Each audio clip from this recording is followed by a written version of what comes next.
Good morning, Stewart's Chapel. Brother Don Pierson and Don Counts, and this is Tuesday's devotion. And we're in James chapter 1, verses 9, 10, and 11. Now, I may not get through all of this. You've been through this enough if you've been watching a while to know that I don't always finish the whole section of Scripture. Once I get on a thought, I'm pretty much going to stay with it. Let's look at verse 9, 10, and 11. Let the lowly brother glory in his exaltation, but the rich in his humiliation, or his being brought low. Because as a flower of the field, he will pass away. For no sooner has the sun risen with a burning heat than it withers the grass. Its flower fails, and its beautiful appearance perishes. So the rich man also will fade away in his pursuits.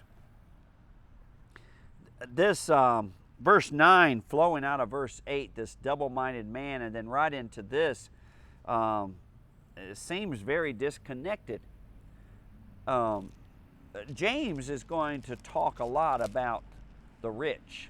He's going to give a lot of attention to them. He's going to give them some warnings to the rich as well as to those who treat people differently because they're rich.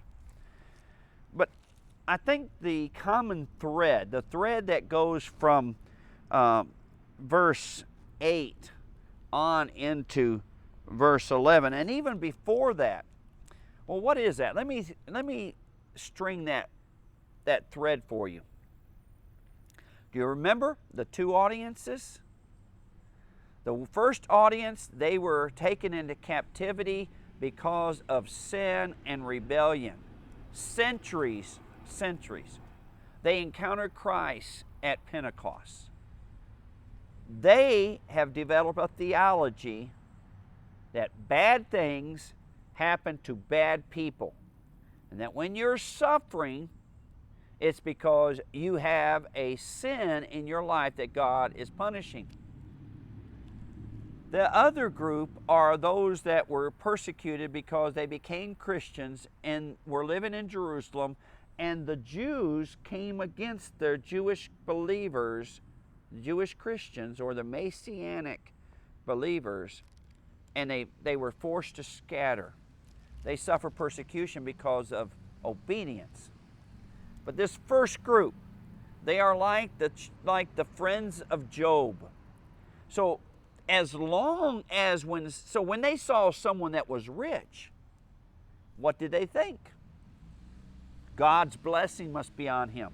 Just because of their physical material wealth, they came to the conclusion that there must not be any sin in their life. They must be doing what is right, and God is blessing. But they also came to the conclusion that one who was poor must be cursed by God. There must be some sin in his life. Well, James,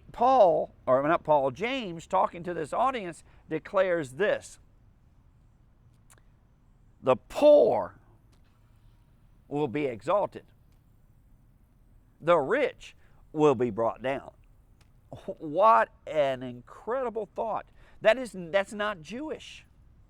I mean, it was scattered in the Old Testament, but overall the Jews had missed that. And what a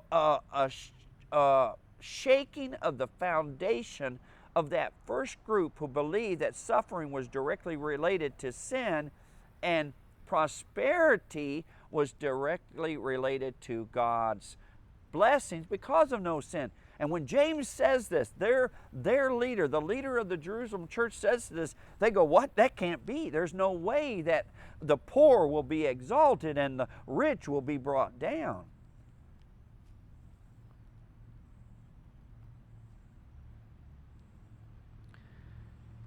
But there's another message in it.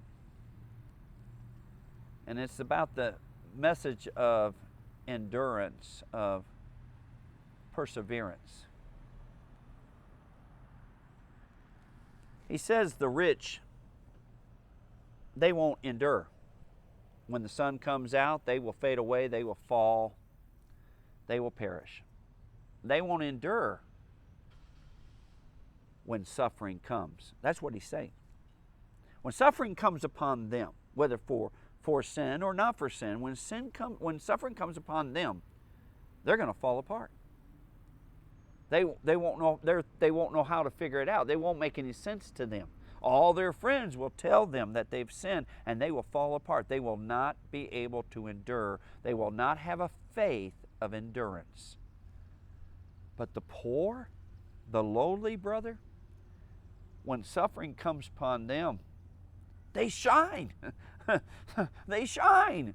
Their theology shines. Their walk shines. Sure, it harms them. They suffer, but they don't fall apart. They actually are lifted up. They rise. They shine the best in those kind of situations.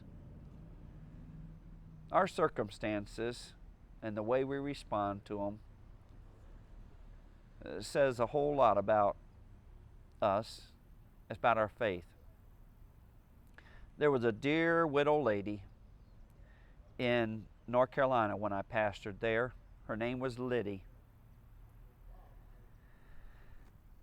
I didn't know her when she was young. I knew her when she was an old lady. She was always filled with joy.